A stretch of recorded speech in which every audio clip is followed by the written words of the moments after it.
Okay, I'm not sure. Liz, are you sharing? Fran, are you sharing? I, Fran, am sharing the slides. Perfect. Can you can see them? I No, just you have to reshare and We it kicks can't you off. anymore. got it. But we could. Okay, now you can see them. Yes. Okay. Perfect. So I think we are good to get going. Um, I will kick things off. My name is Lexi Hain. I'm the director of the Navy STEM Coalition over here at UConn. I'll have my counterpart, the director at the URI side of the Navy STEM Coalition, Dr. Valerie Myers-Ferradolosi, is here as well. We're going to be switching off as we talk about our program. Also with us, we have Fran on the URI side and Liz on the UConn side. These are our program administrators. They're going to be helping running Unite, which is our Undersea Naval Innovation through Teacher Education Fellowship Program. So if we can pop over to the next slide. And now I totally forgot. I think this is you. Yeah. So I I say guess that I'm and I just getting, totally forgot. All right, I'll mute. we haven't exactly all practiced together, so bear with us. But we mostly, just wanted to have this information session to kind of go through some of the basics of the program, and then mostly answer any questions that folks might have before they apply.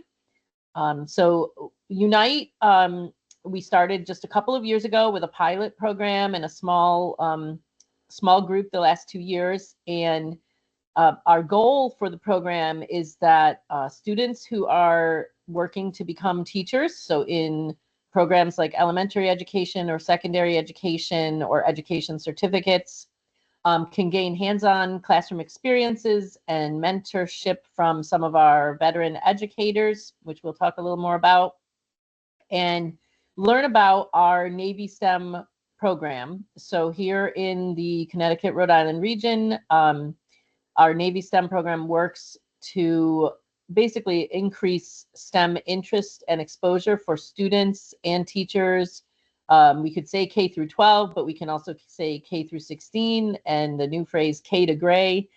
So we want to make sure that everyone in the region knows that there are lots of job opportunities available in the defense sector, and that STEM is a critical component of that. And there's we build submarines in Rhode Island and Connecticut, but it goes beyond that because there are STEM jobs across so many different disciplines. And if we reach out to teachers and now to students who are going to become teachers and help you guys learn more about STEM disciplines and current research that's going on in the fields, then you'll be able to share that with the students in your classrooms for years to come. So that's really our big dream vision that Lexi and I both had in starting this program. And the program incorporates field trips. You're going to see a little bit about how the daily schedule looks or how the program is set up in a few slides. So that's our big overview. So let's go ahead. So some of the logistics, the program runs from May 20th to June 17th in 2026. Part of the reason that those are the dates is that most universities have finished by mid-May. So if you're currently a student at a university, then you have, finished your semester, your final exams. Some people may have graduated. This is potentially open to people who have just graduated as well, who would be coming into their first teaching jobs the following year. And here in Rhode Island and Connecticut, some of you might be from states all over the country, but in Rhode Island and Connecticut, our K through 12 school year keeps going until about June 20th, actually, or sometimes even later, depending on how many snow days we have. So we're kind of in that sweet spot where undergraduate students are done with their semester, but the K-12 schools here are still running. So it's great because it gives us the opportunity to bring in education majors and have you go through these different components of the program and learn some of our science and STEM education modules, and then actually get out into classrooms and work with K through 12 students while they're still in school. It is open to all US K-12 education majors, and it includes a stipend for the 4 weeks of the program, and on-campus housing and most weekday meals at either URI or UConn. So in the past, our program was actually a commuter-based program. So you had to live close enough to URI or UConn to attend. And what we're changing for this year is that we're opening it up nationally, where if you come to URI in May, then you will start out living on campus, and then partway through the program, 2 weeks through the program, students have the option of either staying at URI to continue to work with Rhode Island school districts, or moving over to UConn to work with some of our Connecticut school districts and programs. And there is still a commuting option available, in which case you would have a travel stipend. Since you're not living on campus in the housing that we have, we would provide some money for your commuting gas and mileage needs and whatnot. So, but you'd have to get yourself back and forth to campus each day. And again, that could be all at Rhode Island or a split between Rhode Island and Connecticut. And just to send that point home too, when it comes to, there is not an option for all 4 weeks at UConn.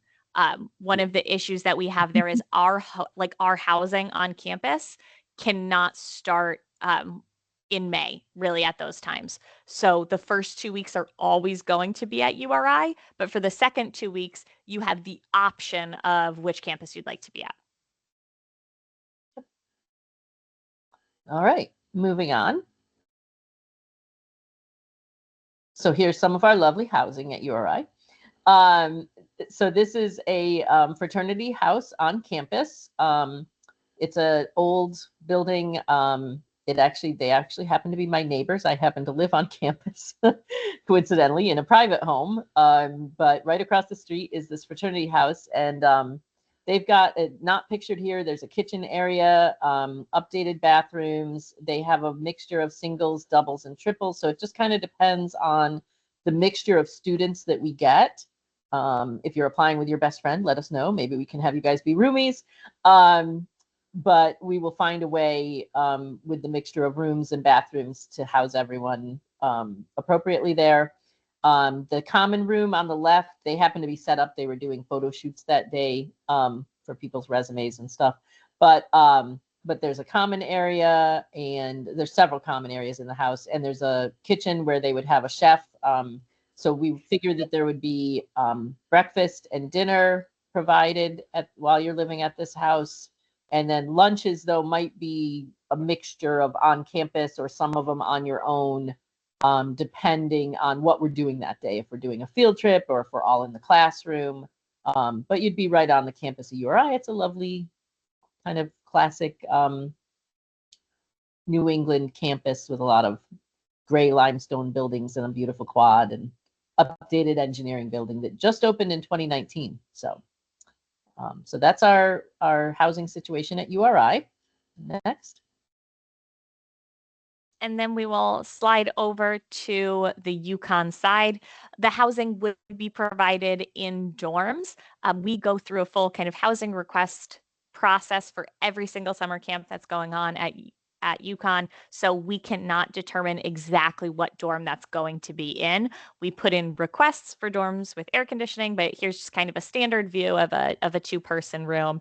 This is one of the buildings where we've had summer programs in the past. And then same sort of thing, we would either provide a meal card for use at dining halls or at our student union for foods. The same thing, not every single meal, depending on what we have going on, but really comparable to what we have at URI in terms of the number of meals provided. And then we can go to clarify, that's a request for dorms with AC, but not a guarantee.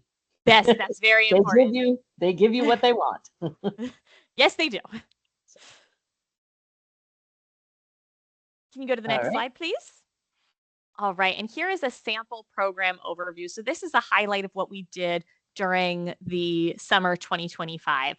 Week one, it's our 4-week program. Week one, we're starting out with an orientation, some sample lessons that we provide just in our day-to-day kind of K-12 outreach programs. And then we have the pedagogy lessons. There's multiple of those throughout the program. That's where those veteran teachers really come in as well. We have field trips, we have observations. We bring you into the classroom, help, you know, you guys get to see what we're doing when we have people that go into classrooms all the time. We also get to give you some feedback, right? So we figure out what your comfort level is. Maybe you've already done student teaching and you're really comfortable leading a class. So we'll give you a new lesson to try out and kind of bring everyone in. We're happy to meet you where you are. So this, if you haven't done student teaching, this is only your second year and you're like, I haven't been in a classroom at all. I haven't done any interning. What does that look like? Don't worry, we're really happy to meet you kind of where you're at for that. We've had people that have had that experience that haven't been in the classroom, and then those that are in a master's program for education. Going into that week two, we would have our lab tours, sometimes at either campus. And we also do tours, but kind of between the two programs. For example, so for this year, when we have that split program in weeks 3 and 4, when we have a UConn and URI session, we'd still do certain field trips together and get the full group together, right? If we're going to the submarine museum, getting to go on the first nuclear powered submarine down in Groton, those are sorts of things we do together. We had observing when other people were giving the lessons in week 1 and week 2. We let you get into the classroom and get hands-on, and then doing a recap with kind of your full cohort, being able to get feedback from your peers as well as those veteran teachers. In week 3, kind of same thing, hands-on, looking at some different lessons. And then in week 4, we start helping you to design an individual lesson. Right? So you get to see some of the things that we've done and then get to make it your own. So whether that's maybe adapting one that we've already done or coming up with a whole new idea, our goal is to be able to give you feedback and support you with that. And then I'll just mention too, this program by all means is open to education majors who are focused and interested in STEM fields. If you're planning to be, middle school science teacher or high school, that's great. But also if you're not very exposed to STEM fields in your past, in your own education, or if that's not part of your plan to specialize in STEM, we absolutely want those folks involved as well. Because especially if you're in the elementary realm, you're gonna, be a 3rd grade teacher and you have to teach all the subjects. So that's especially, we're interested in reaching out to folks from all different aspects of K-12 education. So.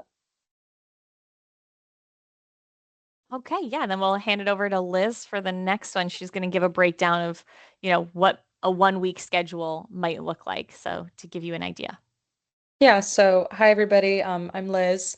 So I helped run Unite last year and made this schedule. So I just wanted to give like a brief overview of what a week would look like in a bit more depth. Lexi did a good job of giving a broad overview, but here's an example of what you would get the week before. So this was our week 3 schedule. You would get this at the end of week 2. So at the top, there's just logistics of, the address we're going to, parking information, what you'll need to wear, because some of the field trips that we go on, for example, the nuclear reactor, you need to closed-toed shoes and a photo ID. Especially when you're going into a real school, you're going to always need a photo ID. So on this first day, we took a field trip to the Bay campus at URI, and we were able to see a nuclear reactor, which was super cool. And this is to broaden your understanding, but also we're trying to give you examples of what you could do with your future students. So you could take them on a field trip to something like this or to the Nautilus and go on a real submarine. And then that Tuesday and Thursday, Lexi mentioned, you guys will go into classrooms and really be giving these lessons. So you'll notice the pods we have grouped. So you'll get put into a pod. One will be the lead teacher while one is supporting. And we'll give you one of our lessons. So this week was Build a Boat, and you'll have an opportunity to watch somebody deliver that before you do, and you'll have support of me, whoever's running it, and then to veteran teachers who will help you debrief what went well, what didn't go well during that lesson, which is the people who did it last year found it super valuable. We're able to come together and really just break down how the lesson went. And then that Wednesday, we had a professional development session.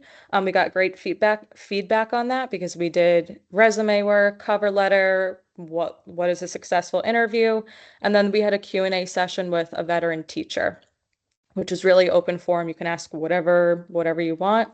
And then that Friday, we went into another classroom, and this was an opportunity for the participants to sit back and observe one of our lessons, rather than be leading it. If you wanted to, you could have led it.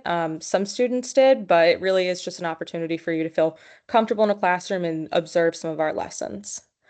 If you want to go to the next slide, Fran. And then here, it's just some visuals of what we did during Unite. So I mentioned we got to go on a real submarine. That's that top left picture, where you can see the ocean in the background, which is super cool. So that's down in Groton. And then there are some pictures of us in the classroom. So the pictures in the classroom, that's our Build-A-Boat lesson. So you would lead that lesson, then students test out the boats that they made. We give them materials, and then they put weights on them, see how much it can hold. It's a really great lesson. And then in that bottom corner, we have that's an example of our 3D pens. It's our additive manufacturing lesson. And then what's, a real advantage of where we are at URI, we get to be right next to the ocean. So, there was a day we got to have lunch on the beach. And we got to go into cool different labs and pick up sea creatures, or at UConn, we got to go into the kinesthesiology lab. So there's a lot of hands-on opportunities within the program. So yeah, that's my 2 cents. Okay, then I'm just gonna answer some questions about the application itself for the program. Hopefully, after hearing all that, you're excited to apply. I've got the QR code for the application in the slide here.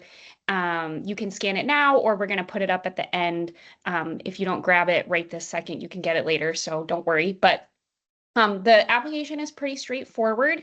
We hope that it's not too onerous. It should take, maybe a few hours versus like a couple of weeks. It's pretty straightforward. We're basically asking for just some general information about yourself, things you should know off the top of your head, contact information, where you go to school, things like that. We would like a personal statement, so that can be a one-page written statement or a 2-minute video, whether you're a writing person or a more visual person, either mode is fine. An unofficial transcript, and then finally, just contact info for one reference. Make sure that that is someone who, before you provide their name and contact info, you've checked with them to make sure that they're willing to be a reference for you. So that is the application information. And then in terms of program dates, that application, we have a priority deadline that's going to be in December, so December 19th. If you can turn your application in by then, we'll be able to make a decision to give you by January 20th. And then again, just a reminder, the dates for the program itself are May 17th to June 20th. So those are the key dates. And those times are approximate. Sometimes when we have field trips, it might be longer days. So that's important to note. Yes. And then it will be on a space available. The application will stay open and be a rolling application depending on how many folks we have apply versus how many slots we have total. So yes, thank you. Get them in early because we'd love to have you. Yes. Yeah, so that's all we have for the formal information delivery part of the session, and we'd really like to open it up for your questions. You can address questions about URI or UConn to any of us that have spoken, and then also we have a former Unite student here as well. Olivia was part of the program, I think, the previous 2 years. So she's our resident expert, and if you have a question, from the perspective of someone who's actually been through it, Olivia would be a great person to ask. So yeah, we'll just open it up for you your can questions. feel free to either raise your hand or just unmute, or even if you type it into the chat box, I can monitor that.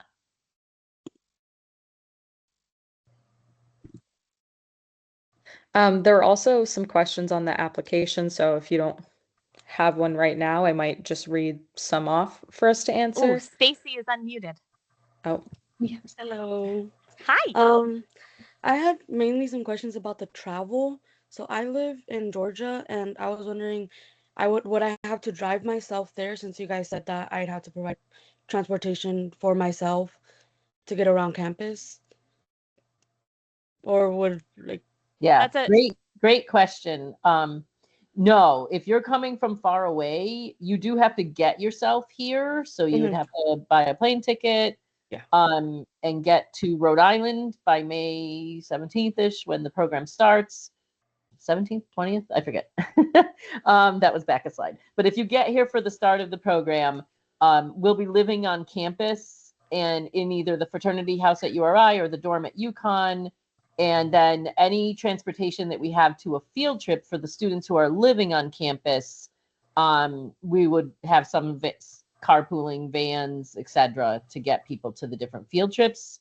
Mhm. People who live close enough to the URI or UConn campus where they want to commute on a daily basis, they would probably meet us at some of those field trip locations, or they would just be coming to campus each day. Oh, okay. Yep. Yeah, so, and we could help you coordinate, if you're flying up, where you're going, like to get from the airport to go back to the airport, and getting from URI to UConn if you did want to do the split program. Those are all things that, we're happy to help with. So once you're here, you're good. We take care of the rest. Okay. And the Providence, Rhode Island airport, I used to live in Atlanta. Worlds apart. Super easy to just walk off the plane in Rhode Island and then we'll find I a hope shuttle. so. This would be like my second time flying, and I'm like, Yeah. kind of nervous. Atlanta is that airport's Yes, it's too something else, much. but Providence is super easy. Other questions? I think that's the only question I had.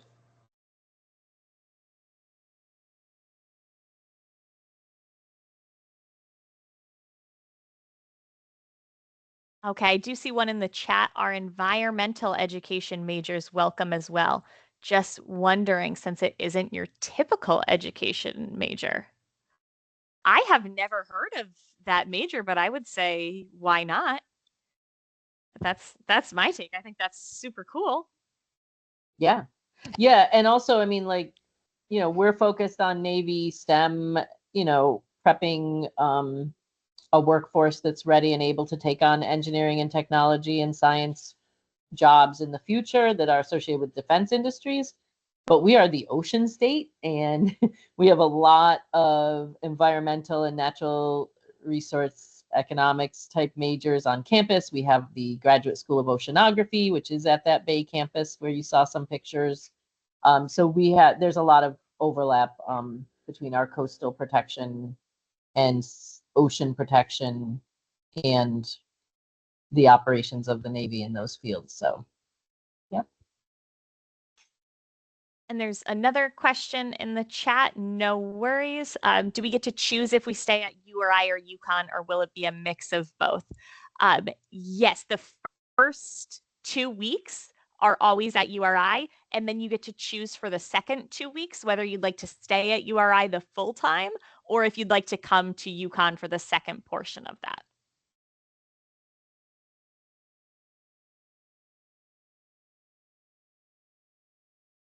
And another question from Annabelle, if the program starts on the 20th, is there a move-in day? And I do want to just double check some of the dates too. But the program's going to start on a Monday. No. And it's not starting it's starting on a Wednesday? Starting on a Wednesday. Oh, that's probably the difference between the May dates. Yeah, that's a great question. So we have it scheduled to start on May 20th. The 20th. Okay, so it's not the 18th. And that might be our move-in / orientation day. So as we get closer, we will firm up what, once we also see how many folks applied and what the schedule looks like. basically our graduation at URI is the previous weekend, Friday, Saturday, Sunday. So there could still be some seniors living at that fraternity house through the weekend. And then we want to give them a couple days to, turn over the rooms, clean it up, and have it ready for a new batch of residents. So, yep. Okay, and Chiamaka, I see your question there too. You're an engineering education PhD student interested. Do I qualify? Or is this an opportunity for elementary school educators? It's more focused on K-12 educators, but I think you and I could also potentially talk offline and see, what are your future plans if we think it's going to be a good career prep for you. I think that's something that we could certainly be open to. And how many people per cohort? Last year, it was about 5 at each campus, but we did run it differently. And this year, I don't think we have a cap on our number as of now. We're definitely shooting for on the order of 20 to 30 people, I would say. Yeah, I'd say 20 to 30 combined. Yeah. So not at the 2 separate sites now that we're doing it differently. Right. So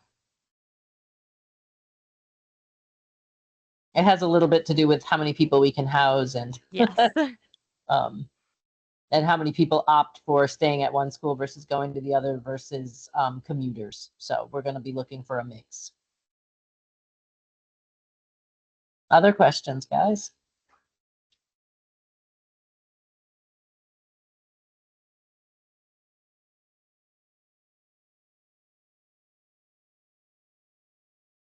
And yes, Chiamaka, if you could just send me a Teams message, that would be awesome. Since I know you're a UConn person.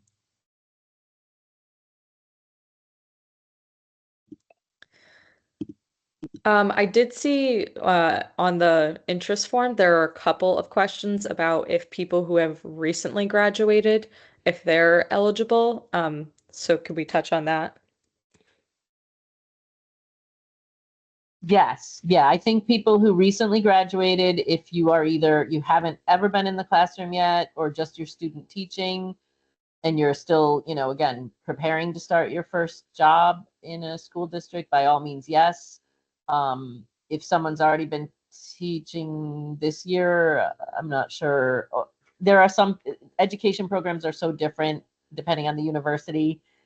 Some programs require you to have already gotten a bachelor's and then come back for certificates or masters. So we will, consider different variations of experience, let's say. But it should be someone who is either studying to become a teacher or very early in their career in some way, shape, or form, which could mean people who have gone through a career change too, potentially, but haven't, again, gotten that education certificate or education job yet. And there's another question in the chat. If something comes up and we have to miss a day, is that acceptable? We absolutely understand that things can come up, even if you have a doctor's appointment that you've been trying to schedule for a while. Those sorts of things do happen. We just ask, if you're going to be on vacation for a week, right? And that's something that's already set in stone, that's going to be a different story. But if it's, a day or two throughout the program and you communicate it in advance, yes, we understand that those things happen. And of course, people get sick. So we would, of course, know that if you're living on campus, we would certainly make sure you get some chicken soup or something.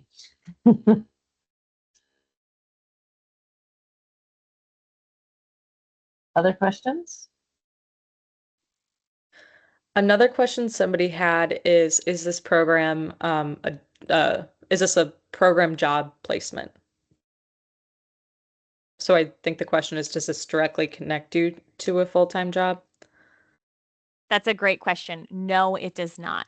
So you will be able to network with veteran teachers and maybe get tips on what that looks like to apply, but we do not help facilitate any sort of job placement.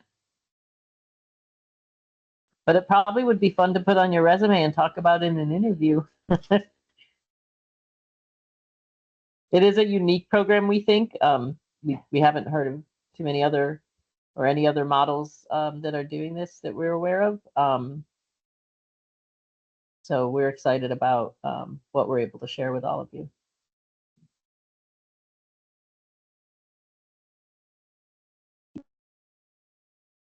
Olivia, do you want to talk for a few minutes about your experience participating in the program? Yeah, sure. Sorry, I'm noticing that as it gets, closer to 5 o'clock, it was originally bright in my room. I promise I'm not just sitting in the dark. But as I'm a current senior at URI, so I'm in a full-time student teaching placement, but previous, I participated 2 years ago. So 2 years ago, I didn't have any teaching experience, and being able to get in the classroom and work with veteran teachers has given me a lot of confidence in my science teaching practices. Coming into my full year placement this year, the first thing I picked up was the science curriculum book, and I was like, I am most comfortable taking over this subject and starting the year off with my students because of all the experience I have working with the Navy STEM Coalition and delivering these naval and science engineering based lessons in the classroom. So it's definitely helped me gain confidence, and also I'm able to make a lot of connections for my students. I'm lucky enough to be in the district where General Dynamics Electric Boat is. That's where they build submarines. So a lot of my students do have like prior knowledge and have family members or friends who work there. So they pick up on the connections and they see it in their real life. So has a lot of benefit for me personally now as an educator, but it also has connected me to other people at URI who are in education and enjoy like STEM. So it's been really transformative for me in my teaching and my like joy for STEM in general. Olivia just made me think of something. Something we wanted to reiterate is there's no pressure to come in knowing a lot about like naval STEM or like don't let that intimidate you. I mean, we had people come in with, let's say, basically no knowledge, which is totally fine. We're happy to meet you where you're at. We just don't want the STEM part of this to intimidate you. It's really just about wherever you are getting a little bit better by the end of this. That's our goal. So we're not expecting you to come in with this wealth of knowledge. We understand you guys are teachers or pre-service teachers, so just bear that in mind. Yeah, and Olivia, you're studying to be a middle school math teacher. Yes, I have an elementary ed certification and a middle school math. So my interest is in both. Getting this experience has kind of pushed me back towards the elementary joy for science and all of the subjects. But yeah, if you are more of the secondary middle school realm, there's connections and that you can make to that curriculum as well. And the other thing to point out is we work with folks in the College of Education at both universities and at Eastern Connecticut, where they have a large education program. So we have a variety of mentors who help us develop those aspects of the program. So Another question we got a couple of times is there an online version of this, or can we do this virtually? I don't know if you want to answer Yes, that. at this stage, we do not have an online component. We're really focused on getting you into the classroom and doing the hands-on activities. So right now, we need you to be here. and into all of our fun labs at both universities to see the research in action and the field trips. So.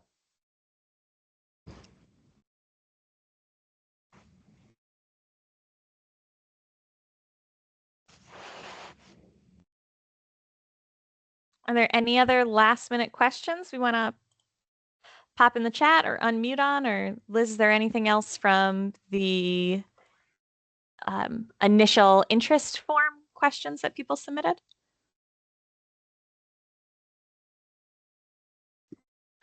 I think we've covered most of these. And if we didn't answer your question, and I don't know, if you don't want to mention it now, or if you are watching this recorded and we didn't answer your question or whatever, you can reach out to Fran and I. Yes, the email's right here on this page. These are your best contacts. They will loop in Valerie and I as needed, but we get to work with them all the time. So these are the two that'll be, with you with you every day and helping to deliver this. Do you have anything else, Valerie or Fran, before we wrap up? Awesome. Well, thank you all so much for being here, for your interest, for some of you that have already applied. We were so excited about this program. It's really been amazing to build, and hopefully we will be seeing you at one or both of our campuses this summer. Have a good night, everyone.